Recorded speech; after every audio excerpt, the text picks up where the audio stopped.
जय हिंद। Welcome to S physics. आज के इस वीडियो में हम लोग torque on a current loop पढ़ेंगे जो फोर्थ चैप्टर का पार्ट है, that is the moving charges and magnetism का, which is the part of CBSE 12th standard. So let us start करते हैं हम लोग। सबसे पहले torque on a current loop, that is the magnetic dipole. अब मैं वन बाय वन, पहले हमें क्या पढ़ना है regarding that one, what are the basic part, what we should know already, that we will discuss about that part. Like अगर हमें यहाँ निकालना है टॉर्क, तो मैं दो तीन चीजें आप लोग को पहले अप्रोच बता देता हूँ, और अप्रोच अगर आपका क्लियर हो गया तो डेरिवेशन बहुत आसान है, अंडरस्टैंडिंग बहुत आसान है। तो दो चीजें रिक्वायर्ड है जो मैं पहले आप लोग को बताऊंगा कि सबसे पहले टॉर्क क्या होता है, व्हाट इज द टॉर्क। तो एज वी नो, हम थोड़ा सा टॉर्क के बारे में बात कर लें। तो टॉर्क क्या है, what is the torque. So as we know, मैं टॉर्क के बारे में सबसे पहले डिस्कशन कर रहा हूं कि what is the torque, right. Torque क्या होता है। तो torque is represented by tau and it is r cross F in vector form, right. R cross F होता है। अच्छा, आर और एफ है क्या। एक्चुअली अगर किसी बॉडी के ऊपर दो equal and opposite forces are acting, then that constitute a torque. तो एज वी कैन से कि अगर ये कोई बॉडी है, इसके ऊपर दो फोर्सेस लग रहे हैं, एक एफ और दूसरा भी एफ है, और इनके बीच का जो डिस्टेंस है दैट इज आर, और ये जो फोर्सेस हैं they are equal in magnitude, forces are equal in magnitude, then torque is defined as one force, torque, that is represented by tau. It is one force into perpendicular distance between two forces. So F in vector form it is r cross F, right? R cross F. So tau will be RF sin theta, because we know A cross B is A B sine theta. तो एक part तो आप लोग को ये पता होना चाहिए, मैं फिर से बोल रहा हूं कि टॉर्क कब एक्ट होगा, जब किसी बॉडी के ऊपर दो equal and opposite forces will act, right. Forces must be equal in magnitude but opposite in direction, और फोर्सेस भी दो डिफरेंट पॉइंट पे एक्ट होना चाहिए, ऐसा नहीं एक ही पॉइंट पे एक्ट होना चाहिए। तो ये हमारा टॉर्क का कंसेप्ट है। और एक कंसेप्ट इसमें और हम इंक्लूड करेंगे कि हम एज्यूम कर लेते हैं कि ये कोई यूनिफॉर्म मैग्नेटिक फील्ड है with north polarity and south polarity. तो यहाँ direction of magnetic field will be from north to south, और हमें पता है मैग्नेटिक फील्ड जिसको हम बी से रिप्रेजेंट करते हैं, B is the magnetic field. और अगर इस यूनिफॉर्म मैग्नेटिक फील्ड के अंदर हम कोई करंट कैरिंग कंडक्टर रखते हैं, मान लो ये कोई करंट कैरिंग कंडक्टर है, ये कंडक्टर है, ऑफ कोर्स इसका लेंथ एल होगा, बट इसमें करंट आई है। अगर इसका लेंथ एल है तो it will experience a force, and that force is given by F is equals to B I L sine theta. But ये जो मैग्नेटिक फील्ड है, ये हमने मैग्नेट को कैसा लिया, हॉर्सो मैग्नेट लिया है। तो magnetic field will be radial to the path, और अगर रेडियल होगा तो theta will be 90 degree. Radial मतलब along with the radius, तो किसी भी पॉइंट पे जो थीटा होगा वो 90 होगा, और साइन 90 क्या होता है, 1 होता है। तो इस केस में F जो मिलेगा वो बी आई एल मिलेगा, राइट। ये फोर्स का मैग्नीट्यूड हो गया, क्योंकि यहाँ जब हम टॉर्क कैलकुलेट करेंगे तो हमें फोर्स की जरूरत पड़ेगी, और फोर्स क्या होगा, B I L. Sine theta भी लिख सकते हैं, बट यहाँ रेडियल मैग्नेटिक फील्ड है इसलिए ये क्या होगा, बी आई एल। तो एक ये कंसेप्ट है और दूसरा ये कंसेप्ट है, ये दोनों आगे हम लोग उसी पार्ट में यूज करेंगे टॉर्क, जो हमें कैलकुलेट करना है करंट कैरिंग लूप का, which is placed inside any uniform magnetic field. तो ये दोनों कंसेप्ट हम यूज करेंगे। आई होप ये पार्ट आपको क्लियर हो गया। अगर ये क्लियर रहेगा तो डेफिनेटली आगे जो कुछ हम पढ़ने वाले हैं वो आपको 100% समझ में आएगा। अच्छा, एक और चीज कि यहाँ जो डायरेक्शन ऑफ फोर्स होगा, अगर हम यहाँ ध्यान दें कि करंट है, मैग्नेटिक फील्ड है और फोर्स, करंट और मैग्नेटिक फील्ड की वजह से फोर्स एक्सपीरियंस हो रहा है, तो फोर्स का डायरेक्शन हमें निकालना होगा। And direction of force is given by Fleming's left hand rule. तो फ्लेमिंग्स लेफ्ट हैंड रूल क्या है? फ्लेमिंग्स लेफ्ट हैंड रूल, ये भी मैं थोड़ा सा आपको बता देता हूं। फ्लेमिंग्स लेफ्ट हैंड रूल, क्योंकि इसके बिहाफ पे हम डिसाइड कर पाएंगे कि जो हम कॉइल रख रहे हैं उसमें फोर्स अंदर की तरफ होगा या बाहर की तरफ होगा। तो ये है फ्लेमिंग्स लेफ्ट हैंड रूल, ये हमारा लेफ्ट हैंड है। इसको याद रखने का सबसे सिंपल तरीका है, थंब इज फोर्स, ये मैग्नेटिक फील्ड और ये करंट। घर में सबसे बड़ा कौन? फादर, एम मदर और सी चिल्ड्रन।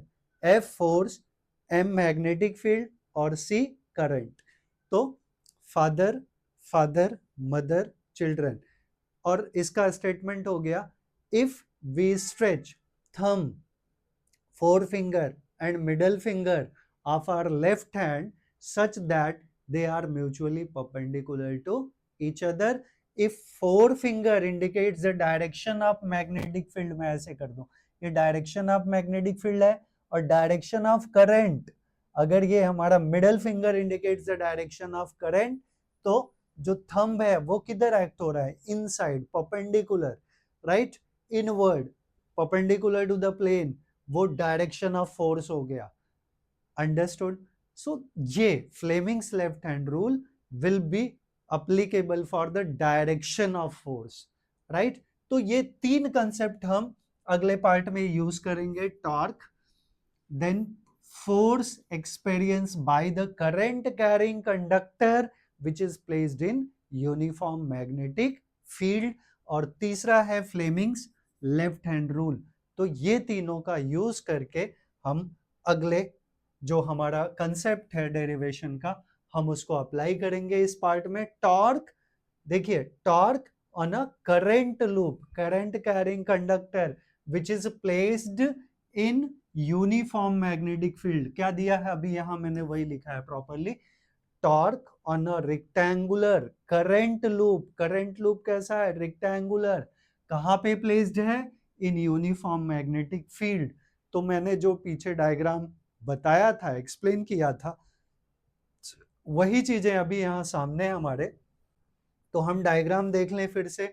ये हमारे दो मैग्नेट है with north polarity and this is with the south polarity, और ये कैसे हैं? रेडियल है, हॉर्सू मैग्नेट है with the north polarity and south polarity.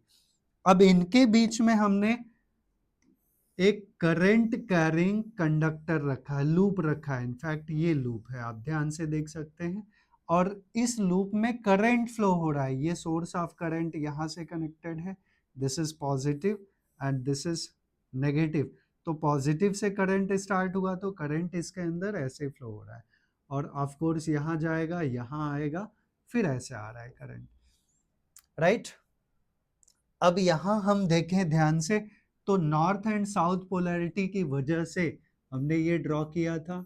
ये अगर नॉर्थ पोलैरिटी है, ये साउथ पोलैरिटी है, तो direction of magnetic field is given from north to south. तो मैग्नेटिक फील्ड का डायरेक्शन हमारा ऐसा हो गया, north to south, right. This is the direction of B, magnetic field. और करंट अब इस पार्ट में ऐसे फ्लो हो रहा है। अगर मैं इस लूप को, जिसका नाम है A B C D, A B C D में, इस लूप में अगर मैं ए बी वाला पार्ट लेता हूं, राइट, ए बी, और साइड ए बी जिसका लेंथ क्या है?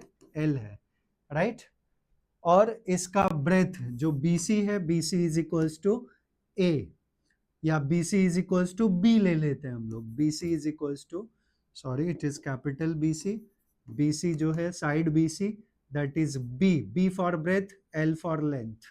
In that sense we are talking. तो अब हम इसमें Fleming's left hand rule apply करें. मैं अगर बात करूं साइड ए बी की, तो for at side A B, at side A B, side A B पे क्या हो रहा है आप जरा ध्यान दीजिए. साइड ए बी पे, ए बी में करंट का डायरेक्शन ऐसा है. अभी बताया था हमने Fleming's left hand rule, F B I, father mother children, या एफ बी आई करके भी याद रख सकते हैं आप. F force, B magnetic field, I current. F B I क्या है? Federal Bureau of Investigation, US की एक इन्वेस्टिगेटिंग एजेंसी है F B I. F B and I, in that sense also we can say. तो direction of magnetic field आप देख रहे हो ऐसे है, एफ बी बी ऐसे है. और आई कैसा है? बी तो हमने इधर दिखा दिया, ये वाला फिंगर. आई नीचे नहीं है, आई ऊपर है. जब हम आई ऊपर करेंगे लाइक दिस वे, तो थंब किधर इंडिकेट होता है? Thumb is indicating in inward, perpendicular to the plane of the paper. तो force on side AB, force is acting inward, perpendicular to the plane of the paper, perpendicular to the plane of paper, right? perpendicular to the plane of the paper. ये force का direction हो गया किस पे? A B पे, side A B पे. And second we can say at side A B के जगह अब बी डी सी डी देख लें. Side C D, C D में देखें तो सी डी में वापस मैग्नेटिक फील्ड का डायरेक्शन क्या है? ऐसा है. और करंट कैसा आ रहा है? यहां से घूम के करंट नीचे आ रहा है ना, नीचे की तरफ. तो करंट नीचे की तरफ, मैग्नेटिक फील्ड किधर है? Magnetic field F B I, magnetic field ऐसा है, करंट नीचे की तरफ. एग्जैक्टली यही फिगर बन रहा है. तो फोर्स कैसा है? It is perpendicular to the plane of the paper and outward. तो direction of force, so force is acting, force is acting outward, perpendicular to the plane of paper, या plane ही लिख के हम लोग छोड़ सकते हैं. तो दो चीजें देख रहे हैं इसमें. साइड ए बी पे फोर्स किधर लग रहा है? इनवर्ड. और इसमें सी डी में आउटवर्ड, राइट? और बीसी का क्या हुआ? बीसी में हम देखें तो डायरेक्शन ऑफ मैग्नेटिक फील्ड और करंट दोनों सेम डायरेक्शन में. अगर दोनों सेम डायरेक्शन में हुए तो हमने बताया था कि फोर्स का फॉर्मूला है B I L sine theta. अगर आई और बी और आई दोनों सेम डायरेक्शन में हुए तो थीटा कितना? 0. और साइन 0 क्या होता है? 0 होता है. So no force will experience on side BC और side AD. So AD and BC पे no force will act, right? तो दो फोर्स लग रहा है. अब इसी को मैं डायग्राम के तौर पे ड्रॉ कर दूं तो मैं सपोज साइड BC ले लेता हूं. साइड BC, तो ये हमारा साइड BC हो गया, ये पॉइंट B हो गया, ये C हो गया. और इधर फोर्स किधर एक्ट हो रहा है? इनवर्ड. अब इनवर्ड को मैं ऐसे ऐसे ऐसे रिप्रेजेंट कर देता हूँ. हालांकि ये इनवर्ड नहीं है, तो डाउनवर्ड हो गया, बट इनवर्ड है. और एक पे फोर्स आउटवर्ड है, आउटवर्ड को मैं ऐसे रिप्रेजेंट कर दूं, ये फोर्स हो गया. तो दोनों के फोर्सेस सेम है क्योंकि करंट भी सेम है, मैग्नेटिक फील्ड भी सेम है, राइट? और BC जिसका ब्रेथ क्या है? B है, राइट? BC का ब्रेथ इज B. तो हमने क्या देखा कि जो फोर्स लग रहा है साइड AB के ऊपर, तो since force is equals to BIL sin theta, right? BIL sin theta, but theta इस केस में क्या है? 90 डिग्री और साइन 91 होता है. सो F जो फोर्स मिला वो BIL हो गया, ये फोर्स मिल गया. Since theta is 90 degree, right, और साइन 91 होता है, ये हमें पता है। लेकिन हमें क्या चाहिए, टॉर्क चाहिए। तो टॉर्क क्या होता है, what is the torque, since torque tau is force into perpendicular distance between two forces which is BC। तो BC हो गया, और फोर्स है क्या, फोर्स हमारा है BIL इंटू BC। BC क्या है, B है, राइट। अब लेंथ इंटू ब्रेथ देख लें हम, लेंथ इंटू ब्रेथ का टर्म, तो लेंथ इंटू ब्रेथ क्या होगा, that will be equals to area. So L into B is area, so this term we will get as BIA। ये हमारा टॉर्क मिल गया, करेक्ट। तो टॉर्क का फॉर्मूला हमारा क्या हो गया, BIA। और अगर ये जो कॉइल है इसमें n नंबर ऑफ टर्न्स हैं, if it have n number of turns, so we will multiply it by NIAB, right. तो यहां पे लिख सकते हैं हम कि for n number of turns this will be NIAB, right, NIAB। ये मैं फिर से बता रहा हूं कि जब मैंने आइडियल कंडीशन लिया है, रेडियल मैग्नेटिक फील्ड और उसके बीच में यूनिफॉर्म रेडियल मैग्नेटिक फील्ड, और उसके बीच में rectangular coil is rotating which is carrying current I, right. ये उसका कंसेप्ट हमने निकाल लिया। और टॉर्क क्या दिखाया, it will B BIA, and if it have n number of turns, तो for n number of turns tau जो होगा, टॉर्क जो होगा वो हो जाएगा BINA, right, yes, BINA। It is the maximum torque acting by, अच्छा, torque on a rectangular current loop in a uniform magnetic field. तो आई होप आप लोग को कंसेप्ट कंप्लीटली समझा और डेरिवेशन भी समझा। तो I will right this is for n number of turns, n number of turns, okay। तो I hope this part you people have understood properly.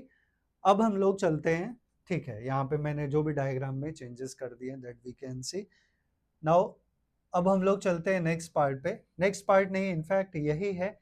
तो यहाँ हमने क्या किया है, टॉर्क निकालने के लिए ये जो कॉइल लिया था ना हमने, वहां तो मैंने इन सिंपल आपको बता दिया है, बट आप एज्यूम करिए कि जब ये यूनिफॉर्म मैग्नेटिक फील्ड है, ऐसे यूनिफॉर्म मैग्नेटिक फील्ड, और इसमें ये करंट कैरिंग लूप है जो कि ऐसे है, करंट इसमें फ्लो हो रहा है I, राइट, ऐसे करंट फ्लो हो रहा है I, इस साइड का लेंथ इज L, और ये नॉर्थ पोलैरिटी, ये साउथ पोलैरिटी है this, and magnetic field is from north to south, ऐसे दिखा दूं, ये B हो गया। और करंट यहाँ ऑफ कोर्स I फ्लो हो रहा है, और इसका ब्रेथ अगर मैं B एज्यूम कर लूं, this is the breadth B, तो ये जब ये रोटेट करेगा तो ये सेंटर से रोटेट करेगा ना, तो सेंटर से ये वाला जो डिस्टेंस है वो B/2 हो जाएगा, और ये भी डिस्टेंस कितना हो जाएगा, B/2, राइट, ये डिस्टेंसेस B/2 हो जाएंगे।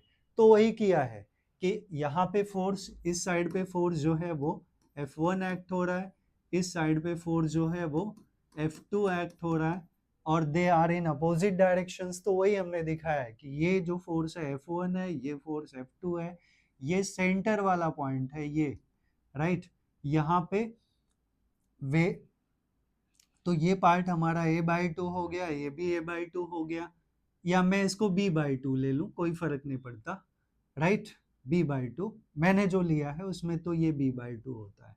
और फोर्स का जो हमने फॉर्मूला पढ़ा है उसके अकॉर्डिंग यहाँ एंटायर डेरिवेशन ही आ गया, नो प्रॉब्लम एट ऑल। तो टॉर्क क्या होता है, torque is force into perpendicular distance from axis of rotation. तो एक्सिस ऑफ रोटेशन हमारा ये है, और फोर्स का जो फार्मूला है इनके केस में वो F1 है IBB। हमने F is equals to B I L पढ़ा ना, B I L sine theta, तो बी आई एल है, राइट। तो यहाँ लेंथ के जगह ब्रेथ इन्होंने लिया है, दैट डज नॉट मैटर, तो एफ इज आई एल भी ले लिया है। और परपेंडिकुलर डिस्टेंस जो है वो a बाई 2 है, और प्लस यहाँ से टॉर्क इसका F2 इंटू ए बाई 2, तो as we can see F1 is equals to F2, F1 is equals to F2 is equals to क्या है, B I B L, I B V, ठीक है। ये बी ब्रेथ है यहाँ पे और एल को लेंथ लिया है, कोई ए लिया है इसको, दैट डज नॉट मैटर, ये नोटेशन है सिर्फ। तो हम बी एल बी कॉमन ले लें तो हमें मिलेगा a by 2 plus a by 2 which will be b, so ये आ गया a, length into breadth is area, तो ये टर्म आ गया। And further we can write for n number of turns, n number of turns के लिए हमें ये टॉर्क मिल जाएगा I A B into N, या tau is equals to B I N A, यहाँ कैपिटल एन ले लेते हैं, this torque is B I N A. इसका आगे भी हम बहुत ज़्यादा यूज करेंगे। अब दूसरा केस ये ले लेते हैं कि यहाँ जो कॉइल था वो perpendicular to the direction of magnetic field rotate कर रहा था, मतलब स्ट्रेट वे था। अगर कॉइल जो है it make some certain angle, तो हम इसको रिजॉल्व करेंगे, और ये वाला पार्ट जो है a बाई 2 है, तो अगर ये एंगल थीटा हुआ तो this angle also will be theta, तो ये टर्म हमारा कितना हो जाएगा, a by 2 sine theta, right. तो फिर से torque is F1 into breadth जो है वो a बाई 2 साइन थीटा है, दूसरे साइड भी a बाई 2 साइन थीटा हो जाएगा क्योंकि ये a बाई 2 है, so this term will be a by 2 sine theta. फिर से हमने किया तो टॉर्क हमें मिल गया B I A B sine theta, and for n number of turns, अगर n नंबर ऑफ टर्न्स है तो क्या मिलेगा, tau will be B I N A sine theta, बिना साइन थीटा। तो ये भी पार्ट आप लोग याद रखिएगा, दैट इज वेरी इंपॉर्टेंट। तो स्क्रीनशॉट लेना चाहे तो आप लोग ले सकते हैं। अभी हम इसके अगले पार्ट पे चलेंगे, इसका एप्लीकेशन है। अब इसके एप्लीकेशन के बारे में बात करें तो एप्लीकेशन है moving coil galvanometer. Moving coil galvanometer ये एक डिवाइस है। गैल्वेनोमीटर क्या है, सबसे पहले तो हमें पता होना चाहिए। Galvanometer is a device which is used to measure the, galvanometer measure नहीं करता बल्कि डिटेक्ट करता है। Galvanometer is a device which is used to detect the current, not measure, detect the current. तो मूविंग कॉइल गैल्वेनोमीटर अभी जो हमने पढ़ा है एंटायर पार्ट, उसी का ये एप्लीकेशन है। और हमने बेसिक कंसेप्ट क्या पढ़ा कि ये एक हॉर्सू मैग्नेट है, और हॉर्सू मैग्नेट के बीच में अगर हम लोग कोई कॉइल रखते हैं, this is any coil, current carrying coil, जिसमें से करंट आई जा रहा है और यहाँ से वापस आ रहा है, और इसमें n नंबर ऑफ टर्न्स हैं, कितने, n नंबर ऑफ टर्न्स।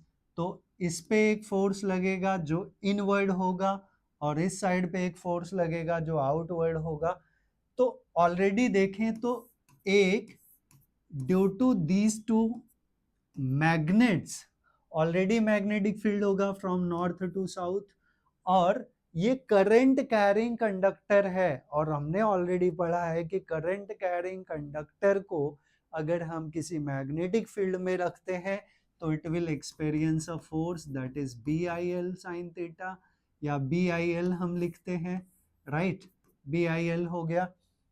तो ये फोर्स, और यहाँ जो टॉर्क की टॉर्क एक्ट होगा, मतलब दो दो फोर्स लग रहे हैं ना, एक फोर्स तो due to current carrying conductor लग रहा है क्योंकि उसको हमने मैग्नेटिक फील्ड में रखा, और एक टॉर्क लग रहा है। तो इस टॉर्क की वजह से, मतलब एक फोर्स इस पे लग जाएगा एक इस पे लग जाएगा, तो they will constitute a torque, और इस टॉर्क की वजह से क्या होगा, इट विल रोटेट, राइट, ये पूरा सिस्टम रोटेट करेगा।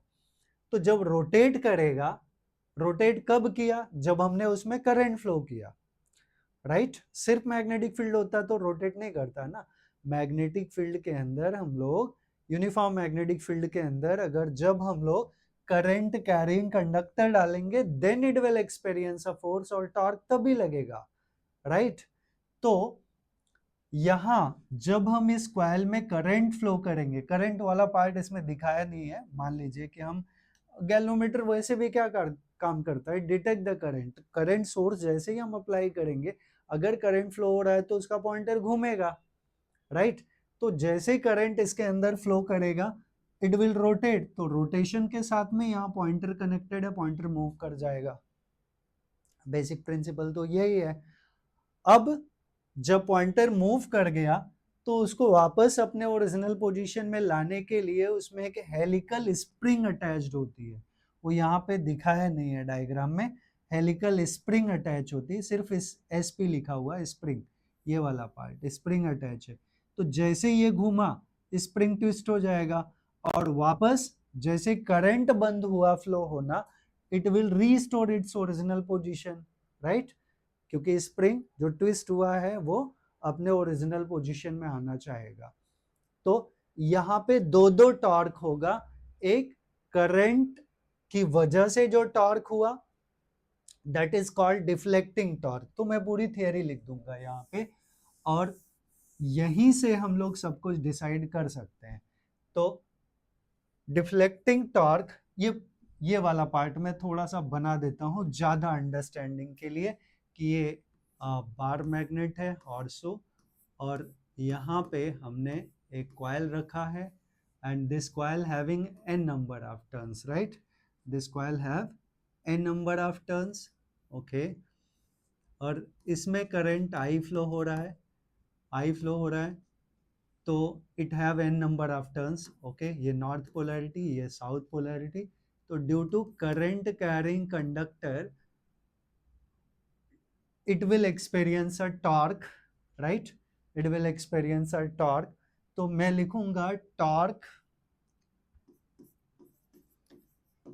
टॉर्क या डिफ्लेक्टिंग टॉर्क, मैं यहाँ पे मेंशन कर देता हूँ डिफ्लेक्टिंग टॉर्क, ओके।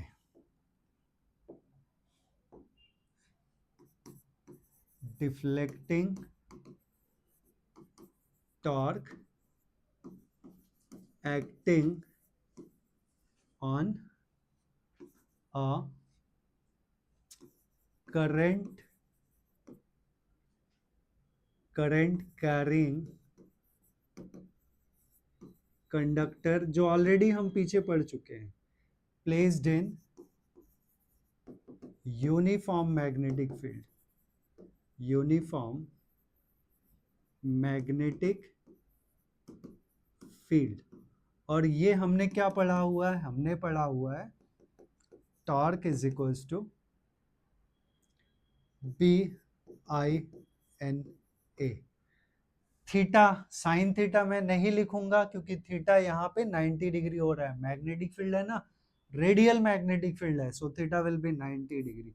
ये डिफ्लेक्टिंग टॉर्क है, tau D I will right D for deflecting torque, right. और दूसरा पार्ट है यहाँ पे हमने बताया कि ये हेलिकल स्प्रिंग से अटैच होता है, वो पूरा जो कॉइल है it is attach with the helical spring. तो जैसे टॉर्क एक्ट हुआ वो कॉइल रोटेट कर जाएगा, बट हेलिकल स्प्रिंग की वजह से उसमें ट्विस्ट आएगा, और helical spring want to restore its original position, तो एक रेस्टोरिंग टॉर्क अप्लाई होता है ड्यू टू हेलिकल स्प्रिंग। तो I will write the second part, restoring torque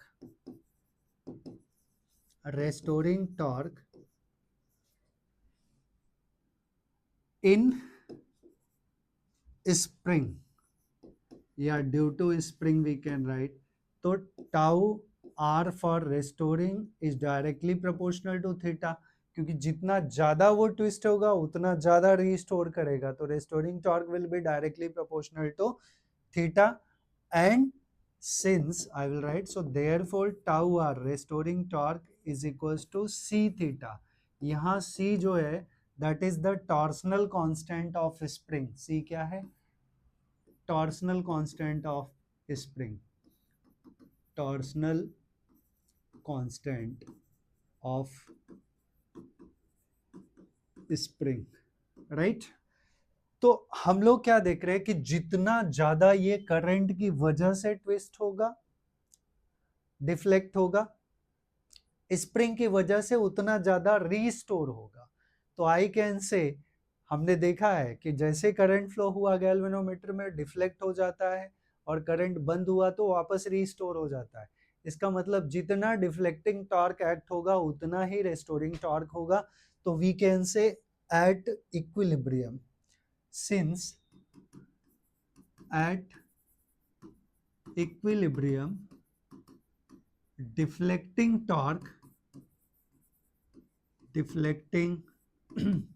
torque is equals to restoring torque and deflecting torque, so we can equate the equation 1 and 2. तो deflecting torque tau d is equals to tau r, तो BINA is equals to c theta, या sometimes we write it k theta also. तो अगर हमें current चाहिए तो I will be c by NBA into theta. ये part नीचे आ गया तो नीचे ले लिया, इंटू थीटा कर दिया। यहाँ टर्म मस्ट बी क्लियर। जो टर्म्स हैं हमारे वो क्या क्या है? C is the spring constant and N is number of turns, N is number of turns, B is magnetic field,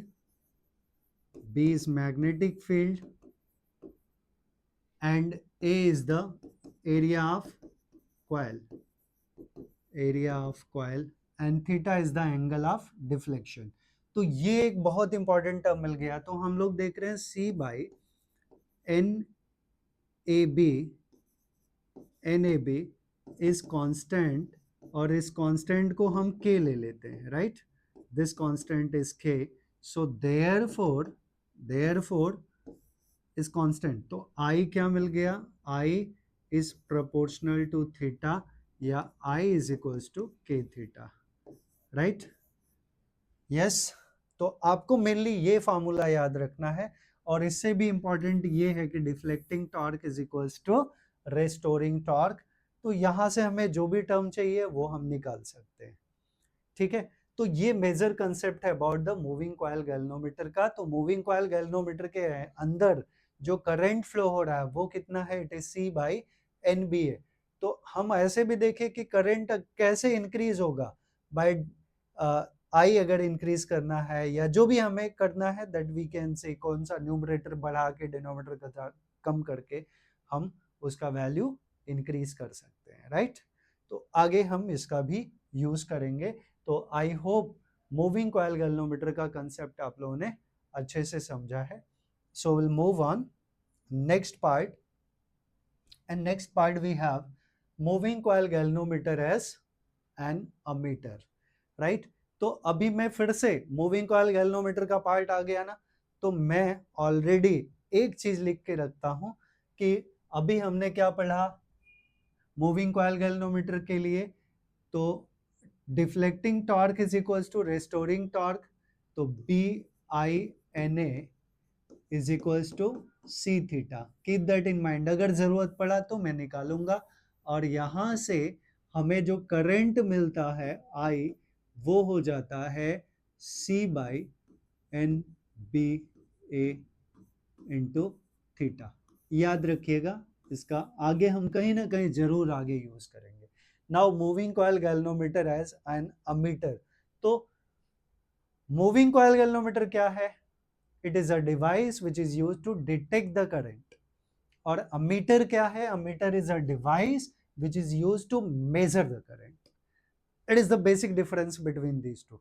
now thing is that कि मैंने क्या लिखा है कि moving coil galvanometer as an ammeter. तो जो मूविंग कॉइल गैल्वेनोमीटर है वो डिटेक्ट करता है करंट को, और अमीटर मेजर करता है। तो ऐसा हम कैसे कर सकते हैं? अब उसके लिए लॉजिक आप लोगों को लगाना है कि अमीटर जो है वो करंट मेजरिंग डिवाइस है, ज्यादा से ज्यादा कोई करंट, कोई डिवाइस करंट कब मेजर कर सकता है? जब उसका रेसिस्टेंस कम हो। रेसिस्टेंस कम होगा क्योंकि हमें पता है ना V is equals to I R, तो हम करंट की बात कर रहे हैं तो I is equals to V by R. हम ज्यादा से ज्यादा current we can measure by I ज्यादा कब होगा? जब R कम होगा। देखिए I is inversely proportional to R ना, डिनोमिनेटर में है, तो जब डिनोमिनेटर, जिसका डिनोमिनेटर का वैल्यू छोटा होगा उसका वैल्यू, ओवरऑल वैल्यू बड़ा होता है। तो I will be greater if R is smaller, right. R हमें कम चाहिए, R हमें कम चाहिए, तो गैल्वेनोमीटर के पैरेलल में हमें एक लो रेसिस्टेंस कनेक्ट करना पड़ेगा, एंड वो low resistance in parallel is called the shunt resistance, right. तो हम गैल्वेनोमीटर को अमीटर में कैसे कन्वर्ट करेंगे? ये एज्यूम कर लेते हैं कि ये गैल्वेनोमीटर है G, और गैल्वेनोमीटर अभी हमने समझा दिया कि अमीटर क्या है? Ammeter is a device which is used to measure the current. ज्यादा से ज्यादा करंट वो कब मेजर कर सकता है? जब रेसिस्टेंस मिनिमम हो, और रेसिस्टेंस हमें मिनिमम तब मिलेगा जब दो रेसिस्टेंसेस को हम पैरेलल में कनेक्ट करेंगे। अब मैं ये क्या लॉजिक दे रहा हूं ना, वो भी आप समझिए कि मान लीजिए अगर दो रेसिस्टेंसेस है हमारे पास, एक 5 ओम का, राइट, और दूसरा भी 5 ओम का, राइट। अगर मैंने इनको सीरीज में कनेक्ट कर दिया तो R S will be 5 plus 5, that will be 10 ohm, right, 10 ohm. But इन्हीं को, अगर ये दो रेसिस्टेंसेस हैं, एक और दूसरा ये, अगर ये कनेक्टेड है पैरेलल में, ट्राई टू अंडरस्टूड, ये 5 ओम है, ये 5 ओम है, अगर ये पैरेलल में कनेक्टेड है तो हमें पता है 1 upon R P is equals to 1 upon R one plus 1 upon R two. ये मैं लॉजिक बता रहा हूँ आपको। तो 1 upon 5 plus 1 upon 5 is 2 by 5, so R P will be 5 by 2 which is 2.5। तो देखें R1 और R2 जो है कम से कम हमारे 5 ओम थे, बट रिजल्टेंट क्या आया? 2.5 ओम। तो पैरेलल में हमने कनेक्ट किया तो रेसिस्टेंस का वैल्यू कम हो गया, और सीरीज में कनेक्ट किया था तो रेसिस्टेंस का वैल्यू बढ़ गया। और हम यहाँ क्या बोल रहे हैं कि ज्यादा से ज्यादा करंट हमें कब मिलेगा? जब रेसिस्टेंस मिनिमम हो। और रेसिस्टेंस मिनिमम या कम कब मिलेगा? जब हम उनको पैरेलल में कनेक्ट करेंगे। तो आई होप ये लॉजिक आपके समझ में आया। तो हम क्या बोल सकते हैं कि अगर कोई गैल्वेनोमीटर है जिसका रेसिस्टेंस G है, राइट, और इसके पैरेलल में, ये पैरेलल कॉम्बिनेशन है, एक लो रेसिस्टेंस कनेक्ट कर दे जिसको हम शंट रेसिस्टेंस बोलेंगे, तो अब ये galvanometer will be converted into ammeter, right. तो ये मेजर कंसेप्ट हो गया। तो how we can convert a moving coil galvanometer into ammeter? By connecting a low resistance in parallel। इसको हम शंट रेसिस्टेंस बोलते हैं, शंट रेसिस्टेंस, राइट। तो मैं इसी चीज को लिख दूंगा कि a low resistance, that is called shunt resistance, right? Shunt resistance, low resistance connected in parallel with galvanometer, with galvanometer. When low resistance is connected in parallel with galvanometer, then the galvanometer is converted into ammeter। ठीक है, तो a low resistance connected in parallel with galvanometer is an ammeter, right. ये concept हो गया। I hope आप लोग को जितना लॉजिक हमने दिया वो सब कुछ कंसेप्चुअली समझा कि हम क्यों पैरेलल में लो रेसिस्टेंस कनेक्ट कर रहे हैं, और गैल्वेनोमीटर को अमीटर में बदलेंगे तो क्यों बदलेंगे? क्योंकि करंट मेजर करना है, और करंट मैक्सिमम कब मेजर कर सकता है? जब रेसिस्टेंस मिनिमम होगा। जब रेसिस्टेंस मिनिमम करना है तो हमें दो रेसिस्टेंसेस को पैरेलल में कनेक्ट करना पड़ेगा। अब इसके कैलकुलेशन पार्ट को देख लें, तो कैलकुलेशन पार्ट हमारा क्या हो सकता है? Now about calculation part I can say, calculation part के लिए हम लोग बोल सकते हैं कि about the calculation part I am telling कि ये, अच्छा ये पैरेलल में है ना, तो पैरेलल में एक और चीज हमारा, एक और ऑब्जर्वेशन है जो हम लोग बोल सकते हैं कि ऑब्जर्वेशन हमारा क्या होगा इन पैरेलल। ये करंट डिस्ट्रीब्यूशन देख लें, यहाँ करंट आई है और यहाँ जो करंट गया वो आई जी है, और यहाँ जो करंट आया उसको हम ले लेते हैं आई एस। अब एक और चीज हमें पता है कि पैरेलल में पोटेंशियल डिफरेंस सेम होता है और करंट डिवाइड होता है। तो दो चीजें हमें यहाँ से मिलेंगी। पहला हम बोल रहे हैं कि यहाँ का जो पोटेंशियल होगा वो वीजी हुआ, राइट, और यहाँ का जो पोटेंशियल हुआ, पैरेलल है ना, तो पोटेंशियल सेम होगा, तो Vg is equals to Vs। Vg is the potential across galvanometer and Vs is the potential across shunt resistance. तो I can say in parallel, या इसको हम मेंशन करना चाहें तो भी मेंशन कर सकते हैं। क्या मेंशन कर लें? यहीं पे लिख देते हैं कि I is the net current, Ig is the current through galvanometer, current through galvanometer,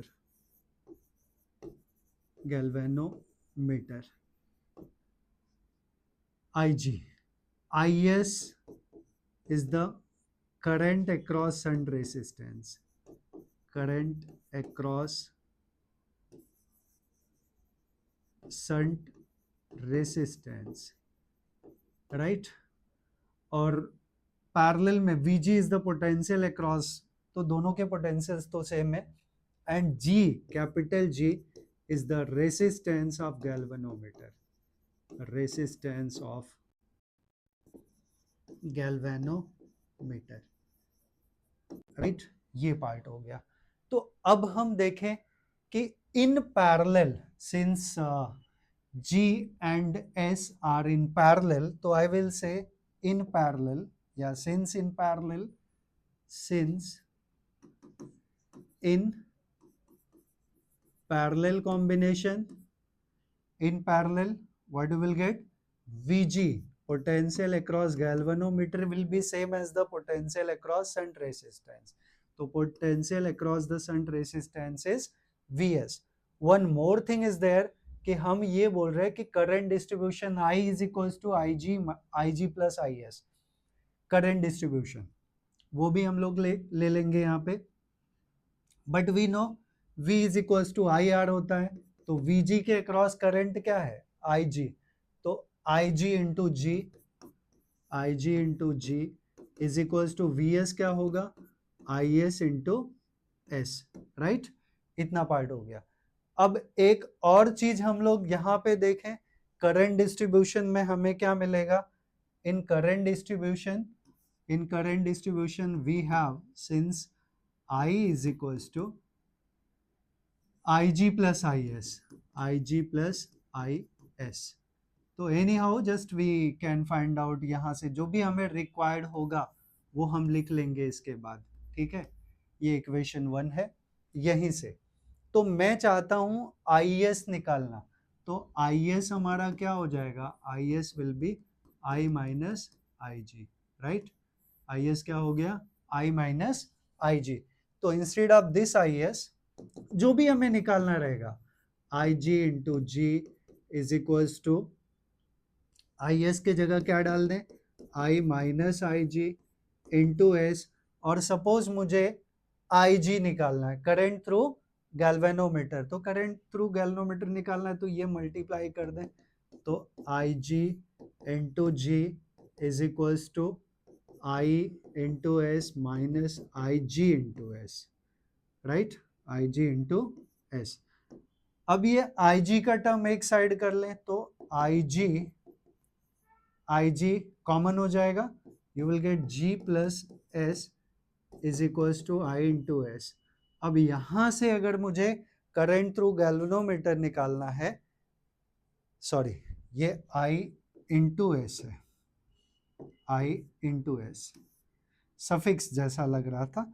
तो मुझे IG चाहिए, तो IG का टर्म क्या हो गया, IG विल बी, ये नीचे जाएगा तो डिवाइड हो जाएगा, तो S by G plus S, S by G plus S into I, right. तो अगर टोटल करंट हमें दिया है तो वहां से हम लोग इसको फाइंड आउट कर सकते हैं।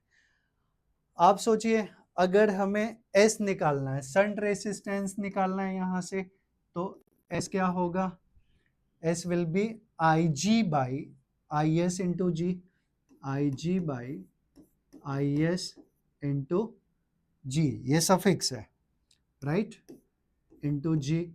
सो S will be, I G तो आई जी है, बट आई एस क्या है, फिर से आई माइनस आई जी है, राइट, इनटू जी।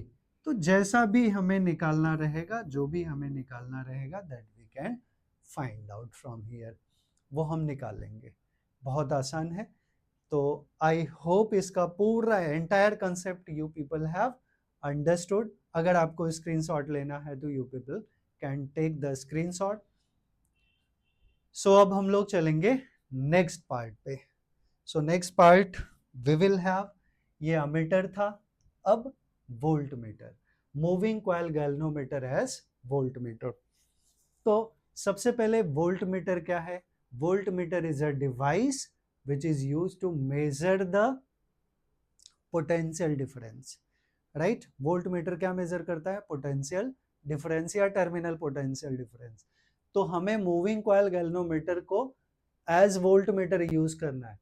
अब देखिए लॉजिक देखिए फिर से, एक हमें दिया क्या है, moving coil galvanometer as voltmeter, तो एक हमें दिया है मूविंग कॉइल गैल्वेनोमीटर जिसका रेसिस्टेंस कैपिटल जी है। अब आगे पीछे मुझे कुछ नहीं पता है इसके बारे में, ठीक है, आगे पीछे कुछ नहीं पता, हमें इतना पता है कि एक मूविंग कॉइल गैल्वेनोमीटर है जिसका रेसिस्टेंस जी है, ठीक है। अब हमें इसको किस में कन्वर्ट करना है, वोल्ट मीटर में। अब लॉजिक समझिए, ओम्स लॉ अगर हम अप्लाई करें तो V इज इक्वल्स टू क्या होता है, I into R, right, I into R. अब पोटेंशियल वो ज्यादा से ज्यादा तब मेजर कर सकता है जब रेसिस्टेंस ज्यादा होगा, और रेसिस्टेंस हमें ज्यादा करना है तो क्या करना पड़ेगा, रेसिस्टेंस को सीरीज में कनेक्ट करना पड़ेगा। अभी हमने इसके थोड़ा टाइम पहले डिस्कस किया था कि सीरीज में नेट रेसिस्टेंस हमें ज्यादा मिलता है। जब दो रेसिस्टेंसेस को हम कनेक्ट करते हैं, लाइक 2 ओम एंड 2 ओम, अगर हमने उनको सीरीज में कनेक्ट किया तो 2 + 2 कितना हो जाएगा, 4 ओम। लेकिन अगर उनको पैरेलल में कनेक्ट करेंगे तो 1/2 + 1/2 विल बी 1 ओम। तो पैरेलल में आधा हो जाता है, रेसिस्टेंस में डबल हो गया अगर सेम रेसिस्टेंसेस हैं तो इन सीरीज, राइट। तो V ज्यादा से ज्यादा तब मेजर हो सकता है जब R का वैल्यू ज्यादा हो, और R का वैल्यू सीरीज में ज्यादा होता है, तो एक high resistance R will connect in series with the galvanometer। अब यहाँ करंट के कंडीशंस देखें तो ये यहाँ करंट जो I है वही यहाँ रहेगा, वही यहाँ रहेगा, तो in series current remain same, right. मैं IG ले लेता हूँ, IG is equals to I ही होगा, लेकिन इन सीरीज जो पोटेंशियल है वो डिवाइड होता है। तो मैं इसका सोर्स ऑफ पोटेंशियल अगर V रखता हूँ, यहाँ पे जो भी सोर्स है इसका पोटेंशियल अगर मैं V रखता हूँ, तो ये हमारा VG हो गया और ये VR हो गया। अब आप ध्यान रखिएगा कि पैरेलल में पोटेंशियल सेम होता है, बट ये सीरीज में कनेक्ट है तो पोटेंशियल डिवाइड होता है, बट सीरीज में करंट सेम होता है, राइट। ये लॉजिक आपको याद रखना है कि इन सीरीज पोटेंशियल डिवाइड्स। तो सारे टर्म हम यहाँ पे मेंशन कर लें कि capital G is the resistance of galvanometer and R is the high resistance in series, resistance I will say, high resistance, high value of resistance, and IG is current through galvanometer, current across galvanometer या current in galvanometer, right, current in galvanometer, and Vg is potential across galvanometer, potential difference across galvanometer, and Vr is potential difference across resistance, So what we are observing, I said already कि इन series potential divide होता है, तो net potential हमारा V है and वही दो part में divide हो रहा है, तो सिंस इन सीरीज पोटेंशियल जो डिवाइड होता है तो we can say V is equals to Vg plus VR, Vg plus VR, so Vg is Ig into G because V is equals to IR ना, plus VR will be Ig into R, Ig common हो गया तो हमें मिला G plus R that is equals to V, और अगर हमें Ig निकालना है current through galvanometer, so it will be V by G plus R, और अगर हमें पोटेंशियल निकालना है तो यही फार्मूला हो जाएगा, और अगर करंट थ्रू गैल्वेनोमीटर निकालना हुआ तो Ig will be V by G plus R, right, V by G plus R, और अगर सपोज हमें रेसिस्टेंस निकालना हुआ तो वापस हम ये टर्म में आ जाएं, तो हमें मिलेगा since V is equals to Ig G plus R, Ig G plus R, so G plus R it will be V by Ig, और अगर हमें R निकालना हुआ या कैपिटल G निकालना हुआ तो मैं R निकाल रहा हूं एक बार V by Ig minus capital G, इससे हम R का वैल्यू निकाल सकते हैं, या फिर अगर हमें G का वैल्यू चाहिए तो V by Ig minus R. So this is the resistance of the galvanometer. So this is the way how we can find out everything. I hope ये भी पार्ट आप लोगों को बहुत अच्छे से समझा है, conceptually everything is so clear. और अगर सब कुछ समझ में आता है तो आप लोग प्लीज कमेंट जरूर करिए, और अब हम लोग चलेंगे अगले पार्ट पे. So next part we have, that is the current sensitivity. Current sensitivity, actually current sensitivity जो है वो अमीटर का होता है, और voltage sensitivity that is of galvanometer, या हम सीधा सीधा बोल सकते हैं गैल्वेनोमीटर का करंट सेंसिटिविटी या वोल्टेज सेंसिटिविटी जो भी है वो हम देख लेते हैं यहाँ पे. तो करंट सेंसिटिविटी क्या है? It is the current sensitivity of the galvanometer as deflection per unit current. I know कि आपने ये नहीं समझा, बहुत सिंपल सा चीज है कि सेंसिटिविटी क्या होती है. कि अगर हम एक बहुत कॉमन सी बात करें कि एक अगर हम लोग पिन ले और उससे कुछ भी ऐसे मतलब थॉर्न टाइप थिंग, और ऐसे जस्ट हम लोग अपने स्किन के पास लेके जाएं, हल्का सा प्रिक करें तो, या किसी को भी हम करें तो immediately that person react, it means that is very sensitive person. But अगर कोई डेड पर्सन है और उसको हम प्रिक करें, पर्सन तो नहीं बोल सकते, मतलब कोई भी बॉडी हो, डेड बॉडी हो, उसको प्रिक करें तो कोई फर्क नहीं पड़ता, राइट.